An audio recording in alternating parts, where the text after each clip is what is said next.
बिस्मिल्लाहिर्रहमानिर्रहीम।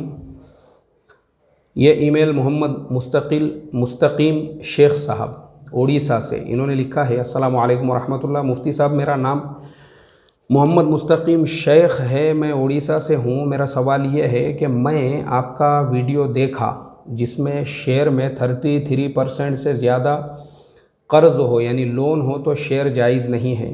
तो मैंने कल मेरा होल्डिंग का शेयर चेक किया तो मैंने उसमें 33% से ज़्यादा का कर्ज़ पाया और फिर मैंने उसे सेल कर दिया। जो उस शेयर से प्रॉफिट हुआ है उस पैसे को इस्तेमाल कर सकते हैं या नहीं कर सकते हैं, और जो पहला प्रॉफिट हुआ दूसरे शेयर्स में उसका क्या मामला होगा, आप इसमें रोशनी फरमाएं। अस्सलामु अलैकुम वरहमतुल्लाह।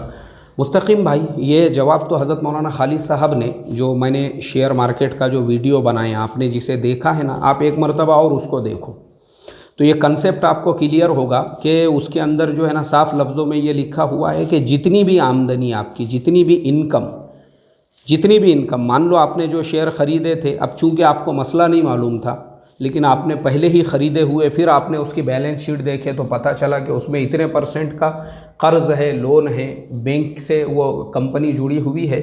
तो ठीक है, कंपनी मकरूज़ थी, लेकिन आप उसकी बैलेंस शीट में अब वापस से जाकर देखो, यही शेयर जो आपने कल सोल्ड किया वो, और उसके अलावा अब तक आपने, क्योंकि देखो शेयर मार्केट का कामकाज तो ऐसा होता है कि हमारे पास में पूरा रिकॉर्ड होता है अपने अकाउंट के अंदर, कौन से तारीख़ को हमने क्या लिया था, क्या बेचा था और किस में हमको कितना प्रॉफिट हुआ, कितना लॉस हुआ।